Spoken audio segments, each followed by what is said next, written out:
Hello and welcome to another Bulblog video diary supplement. I'm going to have a walk today. The garden's starting to get into a sort of jungly feel, which I like, and even the side passageway, to show you how no space is left unused in the side passageway to the garage and through to the front.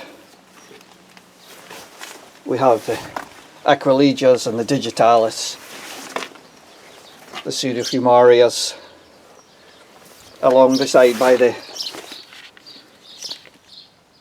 greenhouses into the bulb houses. We have our strawberry patch, and then amongst the strawberries there's all sorts of other little plants growing.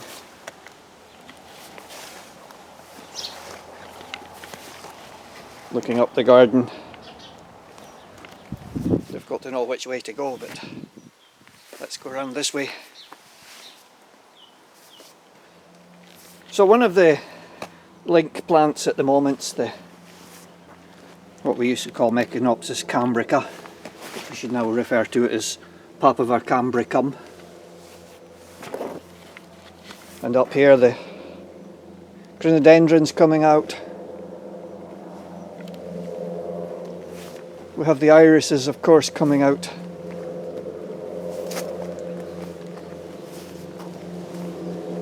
Here we have the Iris sibiricus. And as always, whenever it's absolutely silent with just the birds, and as I speak, some idiot comes over in a little aeroplane, flying over. Well, they'll be gone soon. I'll be back to just the bird song.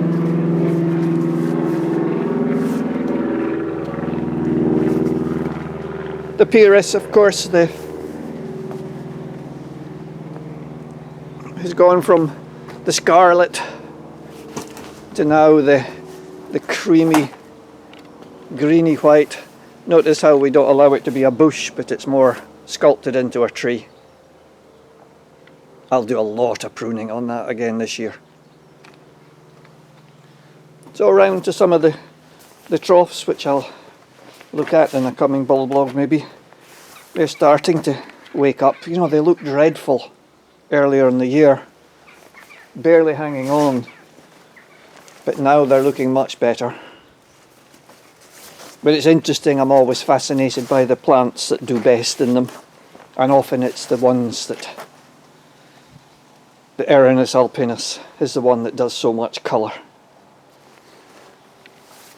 Here we have a trough here with the orchids. Some of you may remember last year we had the problem with a lot of the orchids being infected by those black spotted bugs, you know, the bacterial fungal attack.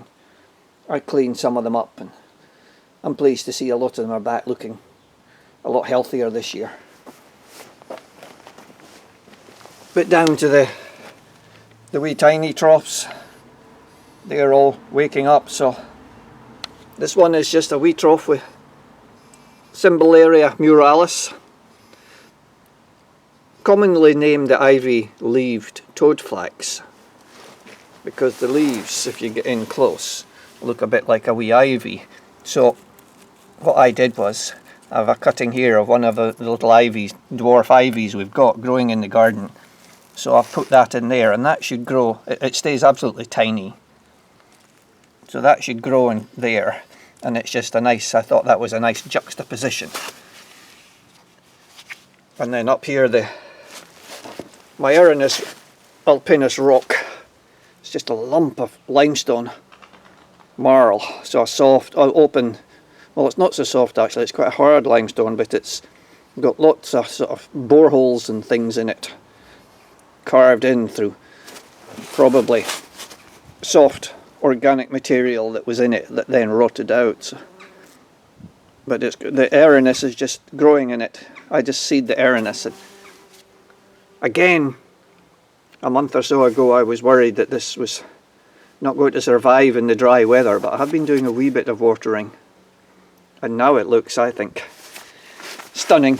It reminds me very much of wild mountain sceneries. You can see how we just let the papaver, the Welsh poppy, whatever you want to call it. Well, we don't let it seed around everywhere. We do actually go around, and as the petals fall, we will take off all the seed heads, because we don't want it just taking over completely. Here's another trough that shows you again the hardy plants, the ones that will survive in the roughest, toughest weather, really dry and drought. So we have again the Erinus alpinus, Primula marginata, some of the dwarf forms, they're really good. Again, the Cymbalarea, many would call it a weed, and like so many of our troughs, because I'll maybe reuse bulb potting compost, there's nearly always a bulb or something. Here we have a Fritillaria camschatensis growing in this one. So around there's the Corydalus Crichton purple, looking purple and magnificent. Another trough here with the, initially it was just all silver sacks, that was all that was in it, one silver sacks. And it's been planted for many years now, and it's just formed a mass all over. They tend to flower every second year. You get a really dense flowering, and then I think it's the rosettes that flower this year probably won't flower next year, and the rosettes that are not flowering this year, most of them will flower next year, so it'll be a better show next year. But I kind of like it however it comes. The Erinus has put itself in there,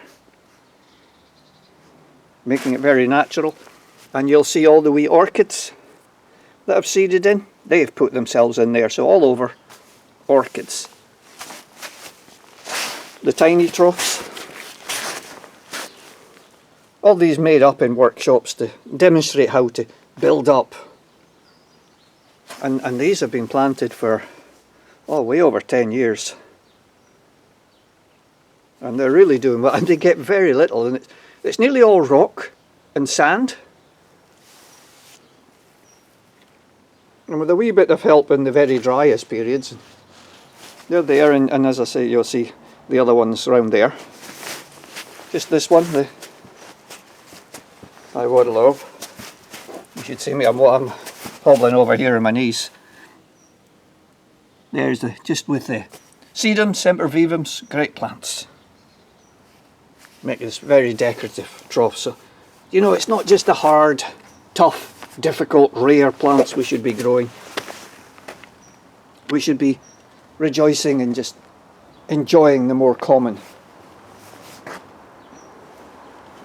So we come down another Saxifraga here. This is one of the Spot A.E hybrids. I don't know what its proper name is. Can't remember at the moment. But it really does grow well. As you can see, it's another one that flowers really well every second year. So it had a few flowers on last year and a lot this year. And down here, in this side, this is Saxifraga brunonis. These little rosettes with all these little runners. And it's fascinating. I wonder why it's got like a comb over. They're all going in that direction. And it leads me to think, why? And most of them decided to go that way. Is it because that's more into the shade and they think their little plantlets will do better there? I don't know. But on the end of each of these runners, I don't know how well this little camera will see in there. On the end of each little runner, there's a tiny green speck, which is a baby plant. And wherever it touches, if it touches somewhere, it can get a wee root down, it'll become a plant. So I'll use that to propagate it up. It's never set seed. It flowers late in the year. So more troughs. Again, you will see the feature of these. It's the Eranthus. Not Eranthus, yes, Eranthus. Erinus, not Eranthus, Erinus. I knew I was saying something wrong. Erinus alpinus. It's funny when you're concentrating on the camera and looking and walking and speaking. You sometimes find it difficult to bring the right name to your mind. And talking of the right name to my mind, here's the feature moment of Miss Molly. Hello Muldall, where have you been? She's been off wandering. So we got the phloxes. This is in the raised beds. Lots of saxes, the ones that flowered early in the year, now going over. Here's another. This is a cutting, or a cutting I took from, propagated from that and moved up here. And you'll see if you look in there, there's a little orchid growing in that. Petrophytum hendersoni. Big plant. And you might not notice, but down in the front there's a little white Daphne. We're not very good with Daphnes here, but that one's survived a number of years, and this is the first year it's put a flower, so I hope it's settling in. So let's wander up and past the troughs just now, past the raised beds, and just have a general look at the chaos of the wild wilderness that our garden becomes at this time of year. The aquiledias seed around, the doronicums, they start to flop. The big wild seed raised delphinium seed was collected in America and sent. We got the seed from a friend. I don't know which one it is, but we've had terrible wind, and there's more terrible wind coming, and you can see the result. It flops. It should be staked, but to be honest, I don't like stakes in a garden. I don't like having to stake plants. I don't think it looks natural. So I may get rid of that plant, or cut it back, or try in a more suitable spot where it can get some support. The Mechanopsis is starting to flower. Just coming out. You know, I noticed from the Facebook and the internet that others even in Scotland are well advanced in advance of us with their flowerings.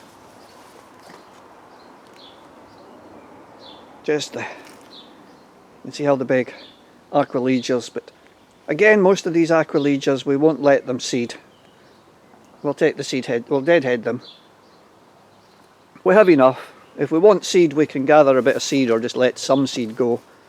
The alliums, excuse me, but just as lovely and wild.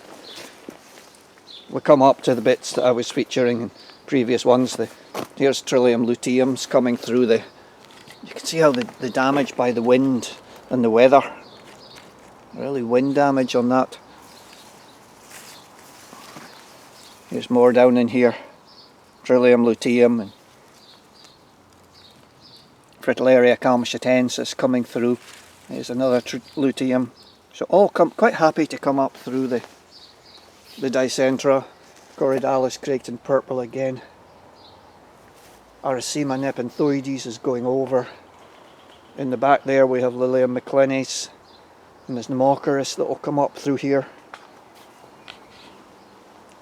Above my head we've got the Embothrium Coxinii, Albert Schweitzer, and on above that to the big Acer, red-leafed Acer, and then the fine-leafed Acer. Coming down, the first of the Corydalis Creighton blues into flower. But you can see the jungle, that's a path up there. Molly's actually on a path. You get overgrown. This is a path, but you can see it's the wind and the rain have blown stuff in, so I'll enjoy it a bit and then clear it.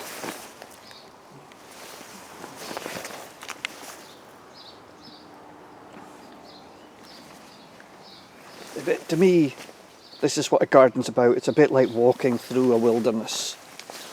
It shouldn't be manicured for me.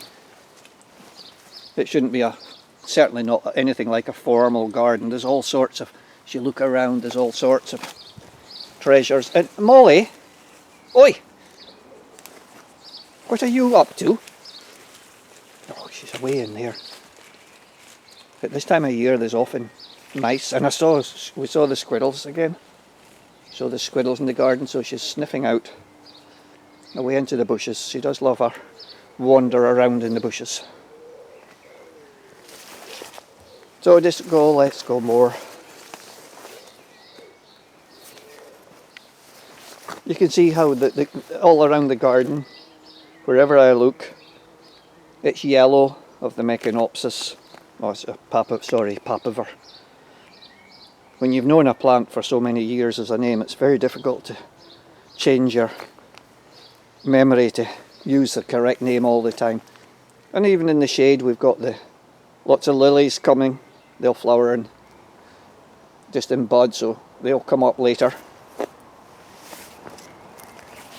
When you've got the different the papaver, you get orange ones and yellow ones, and then you get the ones that are yellow and orange.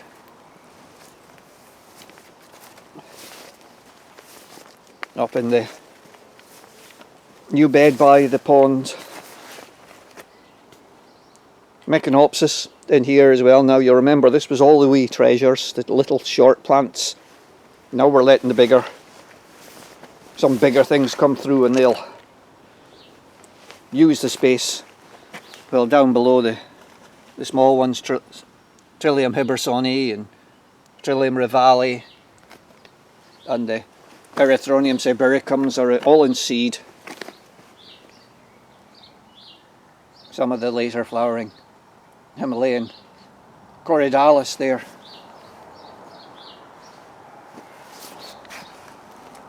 More troughs, Primula marginata and Ramondas. And it's amazing how many Meconopsis decide to seed into troughs and grow perfectly happily as a trough plant.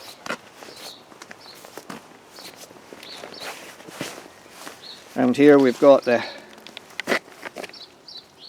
Ramonda myconii, a big batch of the pink one.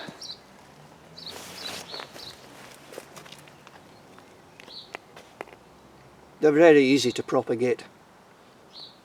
I wrote about that the other week. You just pull bits off at the right time, or you can do it by root cuttings. Down there, more Primula marginatas taking the bed down to the bottom.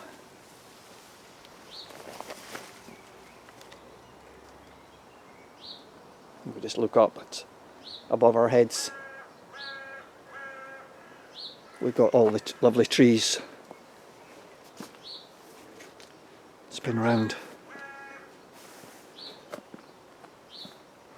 The scent laburnums.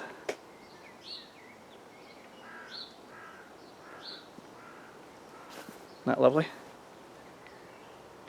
And that sits out hanging over the pond here. Which if I come round, surrounded by, is it a bonsai tree or is it a distorted tree? It's a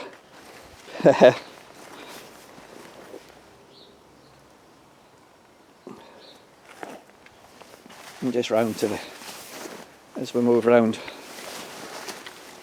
the light problem being backlight being a big problem to this little camera bit.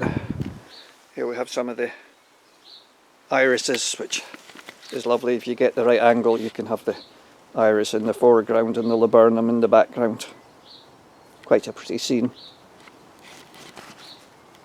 On the island, one of the islands, Salix lanata, and there's Primulus galore coming up.